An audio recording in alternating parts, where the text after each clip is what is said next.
Connor, it's been one whole year since we tried to make sense of antisense oligotherapy. Right, and we heard that heartwarming story about Roy, who had spinal muscular atrophy, and the oligos that work like a sort of molecular patch to make the gene function correctly. Exactly. And you'll be glad to know that Roy is doing fine. We heard from his family that Roy has stayed clear of COVID. He is progressing well and communicating with sign language. Oh, that's just lovely to hear. That's fantastic. Yeah. So since that last episode, we have been promising and we have been wanting to take another look at oligos, taking a step forward, if you will. Okay, how so? Long-term clinical trials and looking at living with rare diseases. All right, and I guess that's what matters on today's episode. So on your marks, get set, oligo. Okay, we can't do these every episode, but okay.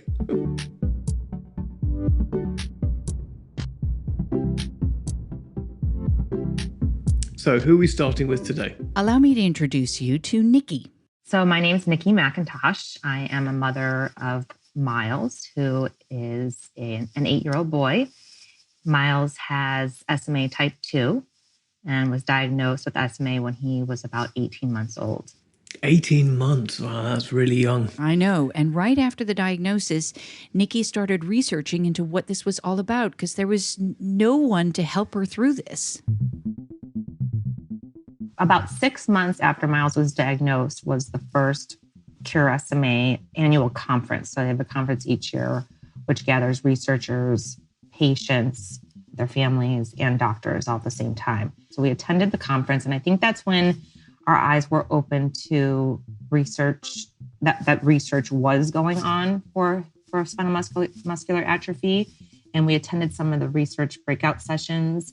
After that, we started following it on our own. So we first became aware through the foundation and that conference. And then after that, we started following it on our own, following the progress of the trial, specifically for, looking at clinicaltrials.gov's website, finding out who the contacts were, reaching out to the contacts insistently.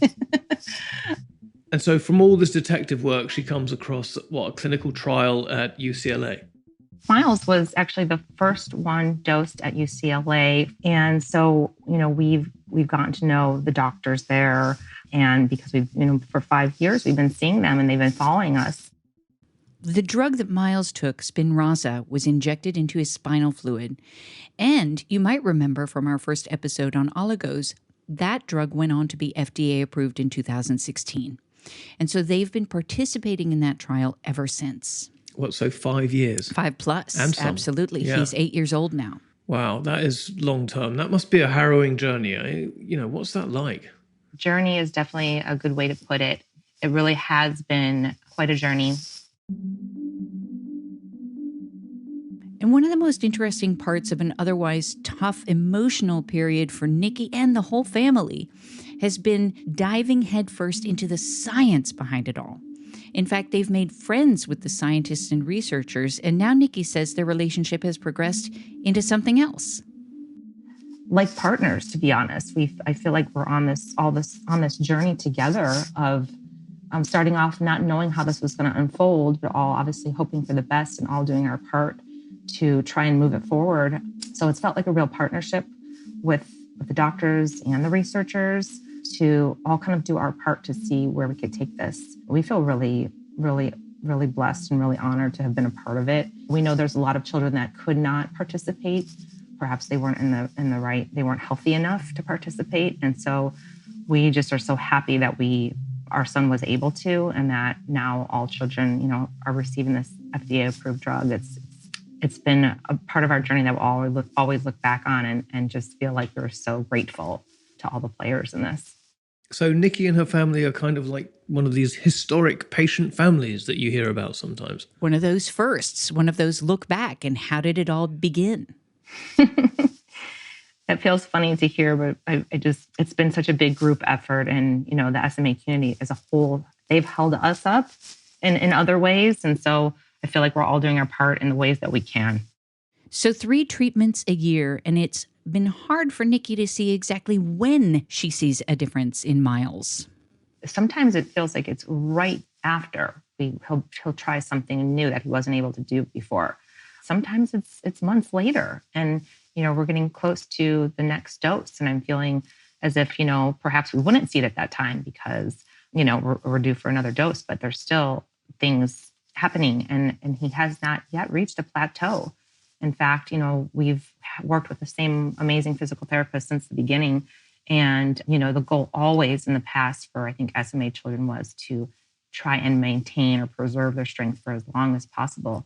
And now we're just in uncharted territory. And now that we have new goals, we're making strengthening goals. We're making goals to actually do bits of strengthening exercises. These are things that you wouldn't do in the past because he has not plateaued, and we just keep, moving forward in a positive direction. So we don't know where it will take us, but it's been amazing to watch. And for Miles, just gaining functional mobility, functional strength, allowing him to do more things just in his life is amazing. And I think the best part of it is that he never stops trying, which I'm really proud of him for. He just tries new things and sometimes is able to accomplish them. It's pretty exciting.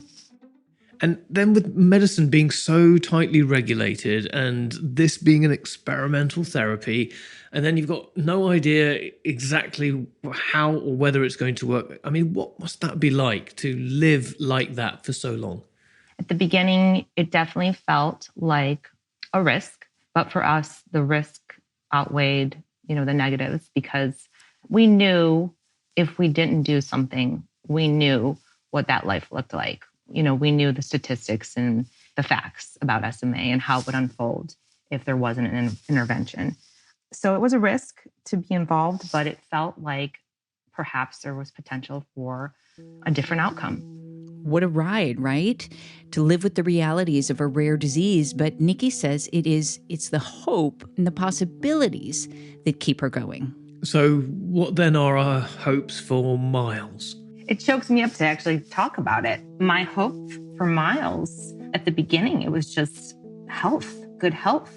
And now I guess I get choked up because I get to think of things beyond that. I get to think of typical things for him, for his life, to go on and, sorry, it really chokes me up, to go on and be able to have a full life and to go to college and to have a girlfriend and maybe someday have a family and to go on and do great things. And I hope he really just takes this journey with him. I think he will, just because I see such strength and determination with him to go on and just, live a purposeful life and do something with purpose in his life, because it's really his life has just been such a gift. The way this is unfolded, it's so much different than what we were told at the beginning was going to happen with him. And so I'm hoping for great things.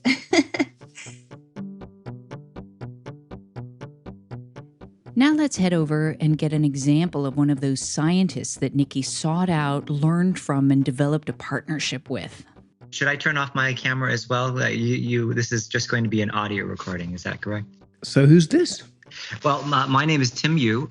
I'm a neurologist and a geneticist. I have the pleasure of working at Boston Children's Hospital and Harvard Medical School. I have the fortune of running a laboratory that investigates the causes as well as tries to design treatments for diseases that affect children, and in particular, neurologic diseases that affect children. And how did Tim's work begin? It all came from trying to understand how children's brains develop. How different children's brains might develop in different ways, and some might develop in a way that lead them to have cognitive challenges and autism spectrum diagnoses and so forth.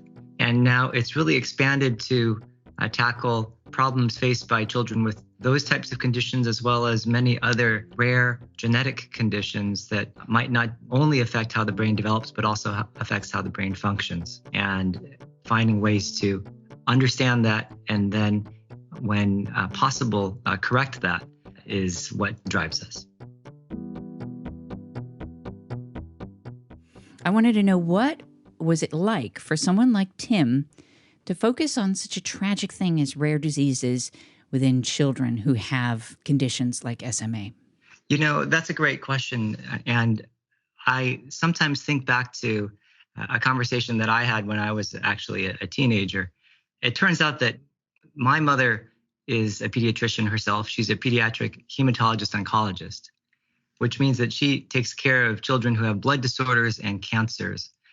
And I remembered visiting her clinic one day and seeing her waiting room full of young kids, younger than me at that time, many of them in hospital gowns, many of them with IV poles, and perhaps they were bald from chemotherapy that they were getting. And I remembered asking my mom, isn't this really sad to be working with kids who have these terrible diseases? Why do you do this? And she said that she began working in this field because when she started, 90% of the children that she worked with would pass away from their cancers. But by her mid-career, only half of them were passing away. She understood that to an outside observer, seeing so many kids suffer and half of them pass away from their conditions seems incredibly sad and a great loss. But from her standpoint, there was so much work to be done, and the improvements that she could see over the span of her own professional career motivated her to want to work in that space. I think that a similar story fits with rare genetic disease today. I think there are many folks who are drawn to this space because, on one hand, it is so terrible to see so many kids suffering and so few treatments. But it's our hope that we want to be able to turn that around and change that drives us to work in the space. Should we just take a moment and hear it for science moms? Yeah, that's absolutely. Yeah, science. That's a hashtag. We should make it a hashtag. Maybe it is one. Maybe. Yeah. So why does Tim think that oligotherapies, for example, are a good choice for, or a good option for people like Nikki? Here's one way to think of it. In the past, we devoted huge amounts of effort to sequencing the human genome in order to set out a roadmap for disease. And the sequencing of the human genome was complete in 2002, 2003.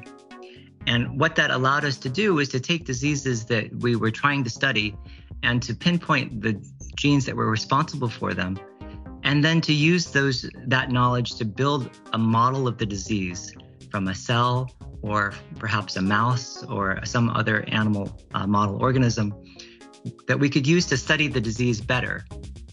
However, when it came to actually trying to fix that disease, we were still using the relatively older methods of developing, say, small molecule synthetics to use to treat these, for instance, disease mice or other mouse models to find a treatment. What we've all been waiting for is the opportunity to use the knowledge that came from the sequencing of the human genome to not just build a better model, but to build a better drug.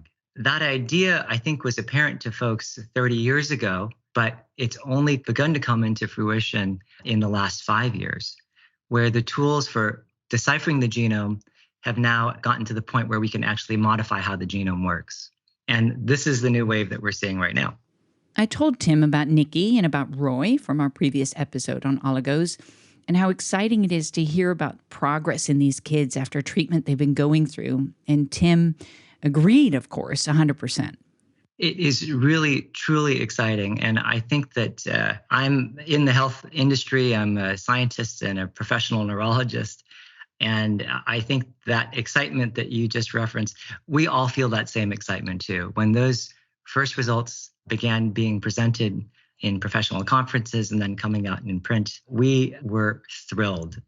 And what we were thrilled about was the fulfillment of this promise, the first blood, so to speak, demonstrating that this promise that we have all invested in many cases, many of our careers, banking on this coming around the corner, we were seeing this first success roll out into clinic and help our patients.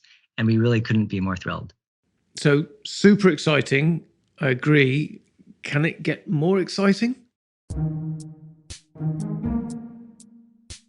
We are in the very early stages of seeing these gene therapies and oligonucleotide therapies roll out.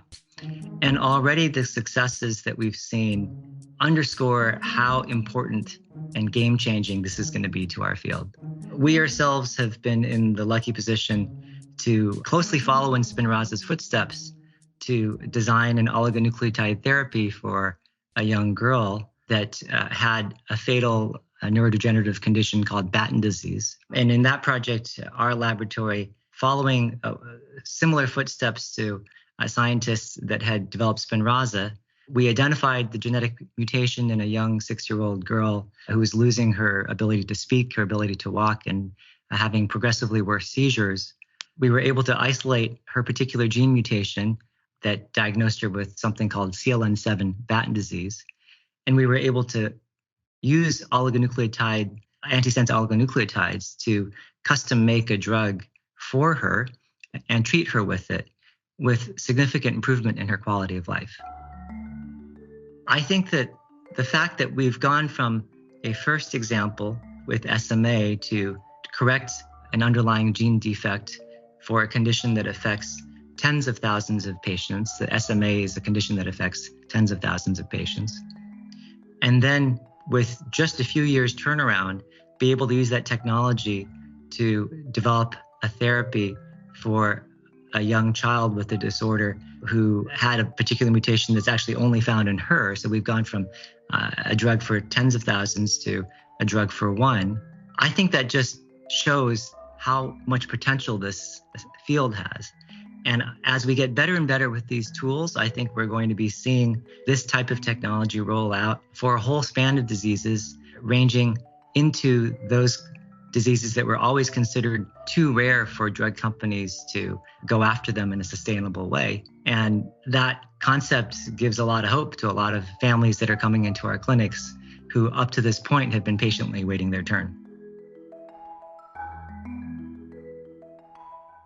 And before we released this episode, we had spoken to Nikki a year ago, and we just called her back just before this episode to check back in and see how things were going. Hi, so nice to talk with you again. And we want to find out a little bit more about next steps in research. We asked Nikki, what would she say to anybody who is researching or experiencing living with a rare disease? I would say that when we as parents receive, that devastating diagnosis that kind of turns our world upside down, we definitely need all the education and expert advice we could get, all the knowledge. We also need a dose of hope. And that's what I hear so many rare disease parents talk about, is that sometimes they walk away from appointments and diagnoses feeling like there is no hope. And they desperately need that to move forward. It's what helps them get up each day and go to the therapies, and what helps them look into the research, what helps them learn the best care practices. And that's actually what moves the needle for all of us. Having the researchers push from their end, the doctors pushing from their end, parents pushing from their end, it's all of us. It's a collaborative effort of us all doing what we can with what we have in the space we're in to move the research forward for rare diseases. And so I would say that what I've learned is that this really is a collaborative effort, and that we all need that sense of hope, because that's what drives change. And so those are the biggest things I've taken away with this, is a sense of courage, collaboration, and hope. And that's tough, right? Courage and collaboration and hope, when it's not a disease that the whole of the healthcare community seems to be focused on. Completely right. And with that mantra in mind, Nikki set up raremamas.com, which is going to be in our show notes. It's an online resource for families of children with rare diseases. And the idea is to empower these families to go from distress to prowess, as she says. It's super awesome. Rare Mama is really just my passion. It's really become my purpose from the pain. Going through my experience with Miles, my journey with Miles, I just kept thinking about these other mothers out there going through, a rare diagnosis for their child, and those feelings of isolation and aloneness that can creep in so quickly. And because so many rare diseases are small populations, and because so many of them don't have organizations and foundations, those families have to dig so much deeper and harder to find other support. And so I wanted to have a place where moms could come and find that support. And on raremamas.com, there's everything that Nikki wishes she would have known when Miles was 18 months old and newly diagnosed. It offers practical tips and tools for everyday living. There's a lot of encouragement. There's a lot of information about the mindset we need to have as rare disease parents in order to fight this fight. It's just everything I feel like will help these moms on their path forward. Oh, that's just great. And it's fantastic that it's coming from somebody with the experience rather than just from the medical community, as it were. So what does she see in the immediate future? She's hoping that as science progresses, that the recipe of courage, collaboration, and hope continues to get used. Because I really do think that it's the best recipe for change. Now, this has been, a lovely continuation of the previous story, because it's an ignored area, oligos, and they're focused on rare diseases, and they don't get as much press as maybe they should, because it is very niche, isn't it, Dodie? It's niche, it's important, it's impactful. I'm not sure if I would say ignored, but easily overlooked, because we are still living with this pandemic. But there are still conditions that need the attention of the scientific, the research, and the healthcare community. So the core science must go on, despite the immediate focus of what we're dealing with today. Absolutely. Exactly. So thank you, Nikki, for your story. And thanks again to the family of Roy for the story and for the update. And thank you, listener, for joining us for this episode of Discovery Matters. That's right. Recommend us to your friends, rate us wherever you get your podcasts, and we'll see you next time.